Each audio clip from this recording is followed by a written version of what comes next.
এবার জম তোমায় খাবো, গুলটের বাবাকে ফিরিয়ে নেব, এবার জম তোমায় খাবো। এই যে চিত্রগুপ্ত মশাই, যমরাজ কোথায় গেল? শুধু জমকে একটিবার ডেকে দিন না, ওনার সাথে আমার বিশেষ দরকার আছে। না হে গোপাল, তা তো সম্ভব নয়। এই তো এই তো দিন তিনেক আগে এই যমরাজ ওই কি শোনো বলে হনু না হনুলুলু বেড়াতে চলে গেলেন। ও তাই? তাহলে তো এখানকার কাজকর্ম সব চৌপাট। তা আপনার হিসেবের খাতাখানা বন্ধ কেন চিত্রগুপ্ত মশাই? এরকম তো কখনো হয় না। না ইয়ে মানে ভাবলাম কেউ নেই, তাই আমিও একটু ওই জিরিয়ে নি, বুঝলে না।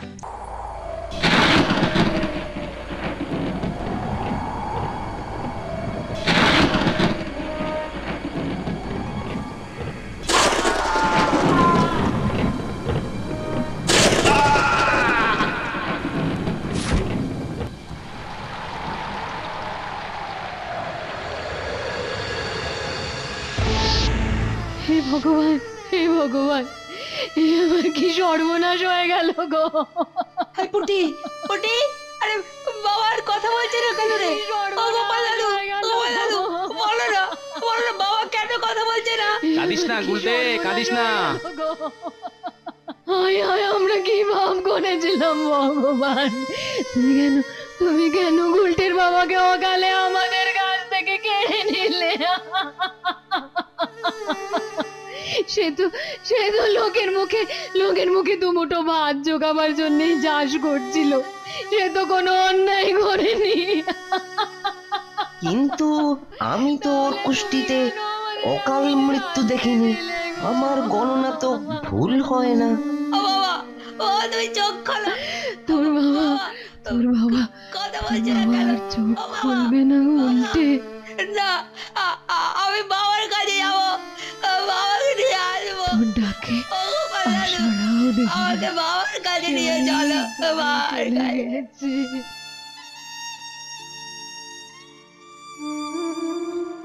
বলরি হরিবল, বলরি হরিবল, বলরি হরিবল, বলরি হরিবল, বলরি হরিবল, বলরি হরিবল, বলরি হরিবল, হরিবল।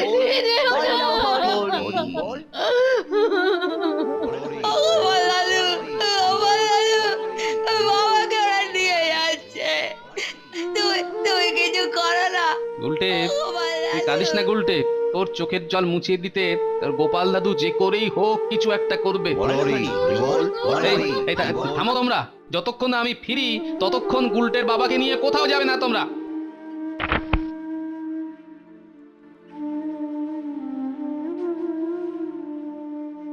ওং নমঃ শিবায়, ওং নমঃ শিবায়, ওং নমঃ শিবায়, ওং নমঃ শিবায়, জাগো শিবায়।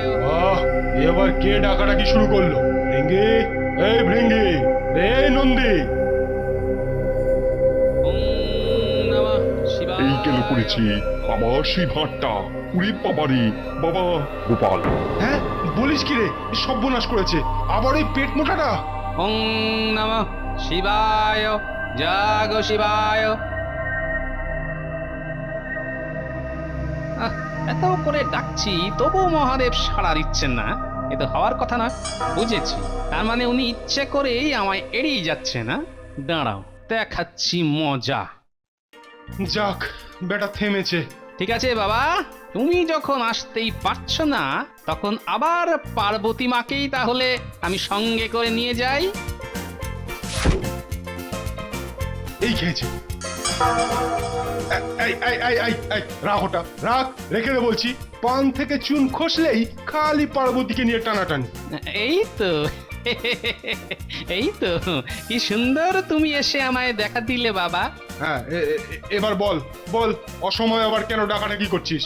গুলটের বাবাকে বাঁচাতে হবে বাবা, এই মাত্র মারা গেছে। সর্বনাশ, ও আমার কম্ম নয়, ওটা জমের ডিপার্টমেন্ট। তাহলে আমাকে জমের কাছে পাঠাও। হ্যাঁ, তার মানে তুই মরতে চাস? এ আপনি কি বলছেন বাবা? কেউ কি সাত করে মরতে চাইতে পারে? আমি জীবন্ত ওই জমের কাছে যেতে চাই। হ্যাঁ, ওনার সঙ্গে একটু বোঝাপড়া করা দরকার আছে। ব্যাস, হয়ে গেল। জমের এবার দফা রফা। বাবা কি ভাবছেন? শোন না শোন, তুই বরং জমের কাছে না গিয়ে আমার কাছে অন্য কিছু চা। এই যেমন ধর সোনা দানা, হিরে জহরত, এই সব। ঠিক আছে, তাহলে আমার পার্বতী মাকেই চাই। চাই এবারে। দাঁড়া দাঁড়া দাঁড়া, রাখ না বাবা। আচ্ছা আচ্ছা আচ্ছা, ঠিক আছে, আমি তোকে জমের কাছেই পাঠানোর ব্যবস্থা করছি। নন্দী, ব্যাস হয়ে গেল। শোন, তুই গোপালকে যত তাড়াতাড়ি পারিস জমালয়ে দিয়ে আয়। জয় মহাদেবের জয়। উহ, বাঁচলাম।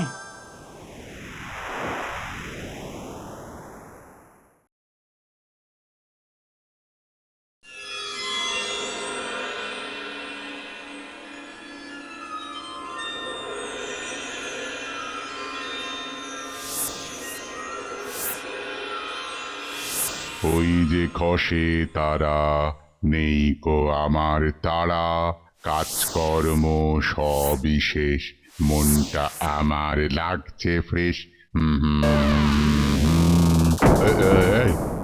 এইটা আবার কি, ধূমকেতু নাকি? দেখি তো। এই কেলো করেছে, এ তো গোপাল। কোথায় আমি পালাই? চিত্র, চিত্র, কোথাও আমাকে গুপ্ত করো দাদা, আমার গোপাল বেটা আবার এখানে আসছে। হ্যাঁ, তাই নাকি? কিন্তু কিন্তু আবার এলো কেন?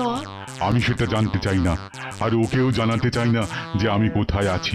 শোনো, ও যদি আমার খোঁজ করে বলবে আমি হনলুলুতে বেড়াতে গেছি, বুঝেছো?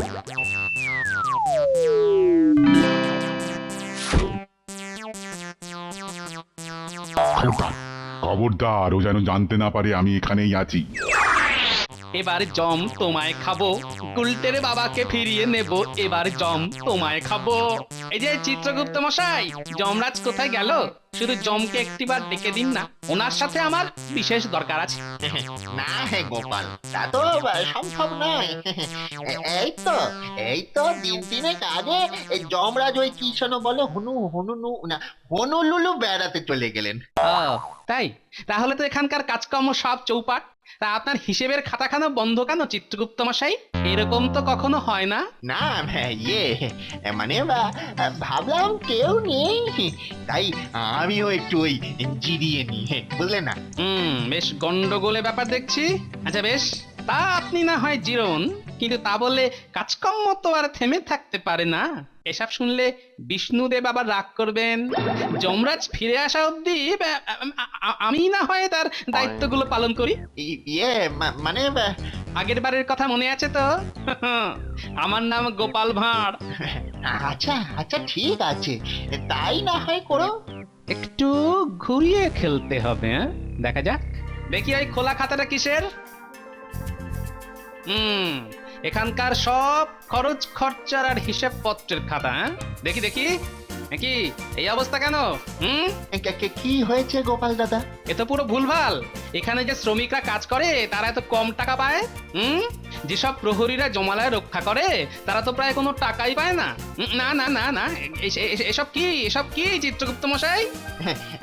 না না, মানে সেই কবে থেকেই তো এরকম চলে আসছে। চলে আসছে বললে তো হবে না, নতুন কিছু করতে হবে, নতুন কিছু। এদের মাইনেপত্র বাড়াতে হবে, তবেই তো এরা কাজে উৎসাহ পাবে। ও ভাগা, সব জমানো পয়সা খরচা করে দেবে। যা ভালো বোঝো গোপাল। তা আমার মাইনেটাও কি? নিশ্চয়ই বাড়বে, নিশ্চয়ই।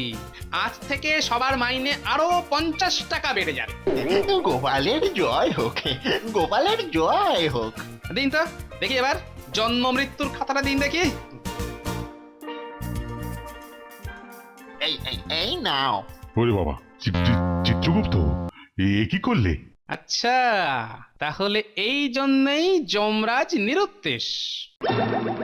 এই যে চিতুদা, আপনার চাকরি তো এবারে গেল। কেন কেন, আমি কি করলাম? সমস্ত মারা যাওয়া লোকেদের হিসেব এই খাতায় আছে তো? হ্যাঁ হ্যাঁ, পৃথিবী থেকে যাদের আনা হয়েছে তাদের সবার নামই ওই খাতায় রয়েছে। তাহলে এখানে গুলটের বাবার নাম কোথায়? মানে মানে ওসব মানে ছাড়ুন, এখানে তো দেখছি সব গড়বড় হয়ে আছে। কেন কেন কি হয়েছে গোপাল দাদা? আজকেই তো বাজ পড়ে কৃষ্ণনগরের অসহায় 3 জনের মৃত্যু হয়েছে। তাদের কারো নাম দেখতে পাচ্ছি না যে। তারাও কি জমের সাথে বেড়াতে গেছে? না মানে ইয়ে আর কি আপনি যখন জানেন না, তাহলে মনে হয় ওই বিষ্ণুদেবের কাছ থেকেই এ ব্যাপারে খোঁজ খবর করতে হবে। না না না না না না না না না না গোপাল, আমি জানি। ওরে আমি জানি। বলিস না তাহলে বলেই ফেলুন না চিত্রগুপ্ত মশাই, বলুন। আসলে কি হয়েছে কি, ওই রাক্ষসদের কাজ করার লোকের ওই সংকটের কারণে ওরা ইউনিয়ন করছে তো। কিছু লোককে ওই আয়ু ফোরানোর আগেই মেরে ফেলে কিছুদিনের জন্য ওই রাক্ষসদের কাজে গোপনে তলে তলে পাঠানো হয় আর কি। ও আচ্ছা, তার মানে বেআইনি আত্মা ভাড়া। হ্যাঁ মানে আসলে পুরো টাকাটাই যমরাজ নিজেই হয়ে গেল চাকরিটা গেল। তার মানে এখানেও দুর্নীতি। দেখাচ্ছি মজা, আমি এক্ষুনি সব দলিল ওরে পত্র বাবা সংগ্রহ করে রে, বিষ্ণুদেবের এ কাছে তো পাঠিয়ে মহা ঝামেলা। এবার তো আমাকে বেরোতেই হবে দেখছি।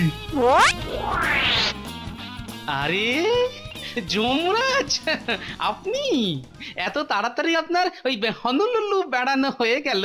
তা হনুলুলু যাওয়ার পথটা বুঝি ওই চিত্রগুপ্ত মশাইয়ের খাতার ভেতর দিয়ে? না মানে গোপাল, কিন্তু তুমি এসব কি বলছো? আমি কি বলছি তা আপনি কি করে জানলে না? এইখানেই লুকিয়েছিলেন বুঝি? কই না তো। যাকে আমায় তো আমার কাজ করতেই হবে যমরাজ। বিষ্ণুদেবের কাছে সমস্ত হিসেব আমি এক্ষুনি পাঠিয়ে দেব। না গোপাল না, দয়া করে ও কাজ করো না। তুমি তো লক্ষ্মী ছেলে, মনে নেই তুমি আর আমি কত ভালো বন্ধু। ঠিক আছে যমরাজ, তাহলে গতকাল বাজ পড়ে কৃষ্ণনগরে যে 3 জন চাষি মারা গেছে তাদের ফিরিয়ে দিন। এই মরেছে তা তো সম্ভব নয় গোপাল, ওদের এক্ষুনি ফেরত নিলে অর্ডার বাতিল হয়ে যাবে। লক্ষ্মী ভাই আমার লক্ষ্মী ভাই, এর বদলে তুমি অন্য কিছু চাও, যা চাইবে আমি তাই দেব। অন্য কিছু? কিন্তু সেটাও যদি দিতে না পারেন যমরাজ, তখন কি হবে? এমন কিছু হতেই পারে না যা আমি ওকে দিতে পারবো না। না হলে ওদের ফেরত দেব। ঠিক আছে, চাষিদের না পেলে তো রাজ্যবাসী না খেয়ে মরবে, তাই আমি তাদের বদলে ধান চাই যমরাজ। ও এই কথা, তুমি খালি বলো ক বস্তা ধান দেব, যত ধান চাও আমি সব তোমায় দেব।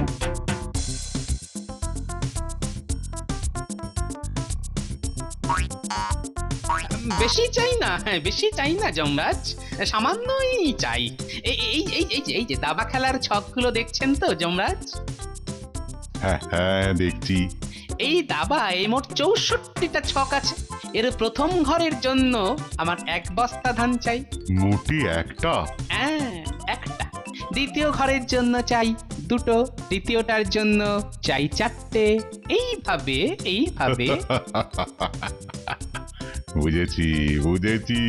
বুঝেছি, আর বলতে হবে না গোপাল।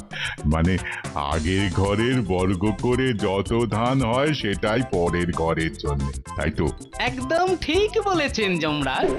এইভাবে 64টা ঘরে মোট যত ধান হয় সেটাই আমার চাই। পাবে, কোনো চিন্তা করো না, আমি কালকেই তোমায় তোমার সব ধান দিয়ে দেবো। যাও গোপাল, এখন তুমি একটু আয়েশ করে নাও। আচ্ছা বেশ, তাই হবে যমরাজ, আমি তাহলে গেলাম।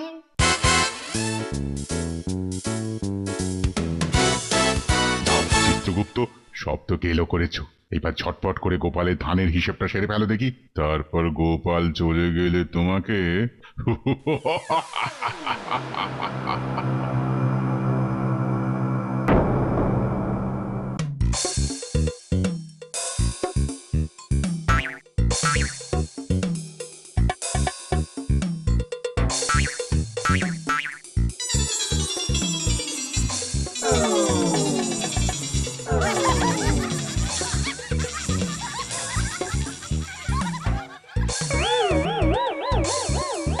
চিত্রগুপ্ত সুস্থ হয়ে উঠেছো তাহলে? ইয়ে ইয়ে হ্যাঁ মহারাজ, হ্যাঁ, ধানের ব্যাপারটা কি হলো? হ্যাঁ হয়েছে। খুব ভালো। তা শুনি কত ধান গোপালকে দিতে হবে? ইয়ে মানে বলবো মহারাজ, হ্যাঁ হ্যাঁ, বলো বলো বলো, তাড়াতাড়ি বলো, তাড়াতাড়ি বলো, আমি লিখে নিচ্ছি। সংখ্যাটা হলো গিয়ে 1, 84, 46, 74, 40, 73, 70, 95, 91, 615। হ্যাঁ? এই গেল গেল গেল গেল গেল। এর মানে কত হলো চিত্রগুপ্ত? যমরাজ, এই এত ধান চাষ করতে হলে এই পৃথিবীর সমস্ত সাগরের জল শুকিয়ে ফেলতে হবে, এমনকি তাতেও হবে না। তারপরে চাঁদে আর মঙ্গল গ্রহেও ওই ধান চাষ শুরু করতে হবে মহারাজ। আমার ধানের বস্তাগুলো এতক্ষণে নিশ্চয়ই তৈরি হয়ে গেছে যমরাজ। হ্যাঁ, মানে মানে না, না মানে তাহলে আমি এক্ষুনি চললুম বিষ্ণুর কাছে, সব একদম ফাঁস করে ফর্দা ফাই করে দেব।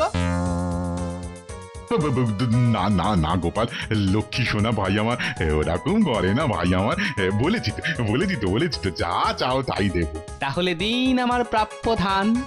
ওই অত ধান দিতে গেলে আমি পাগল হয়ে যাব গোপাল। তুমি বলো তাহলে এই রাজ্য চালাবে কে? ওসব আমি জানি না। আপনি না ভদ্রলোক, কথায় বলে ভদ্রলোকের এক কথা। ঠিক আছে ঠিক আছে, ধান না দিতে পারেন, কথা মতো ওই 3 জন চাষিকে তাহলে ফেরত দিন। ওই 3 জন কি? হ্যাঁ আগে হ্যাঁ, রাজ্যের লোক তো আর ধানের অভাবে না খেয়ে মরতে পারে না। ঠিক আছে, তাই হবে গোপাল, তুমি ওদের নিয়েই মর্তে ফিরে যাও। ফিরে তো যাবই, কিন্তু তার আগে আরো কিছু বোঝাপড়া বাকি আছে আপনার সঙ্গে। আবার কি? এই যে এত সব 2 নম্বরই চালাচ্ছেন, তার জন্য শাস্তি কি হবে আমি কি একবার বিষ্ণুদেবকে জানাবো নাকি? হ্যাঁ না না না গোপাল, এই চাকরি চলে গেলে আমি খাবো কি? হ্যাঁ, তার চেয়ে তুমিই বরং আমায় শাস্তি দাও। যে শাস্তি দেবে আমি মাথা বেঁধে নেব গোপাল। ঠিক আছে, তাহলে এক্ষুনি কান ধরে 100 বার ওঠবস করুন। হ্যাঁ তাই করছি।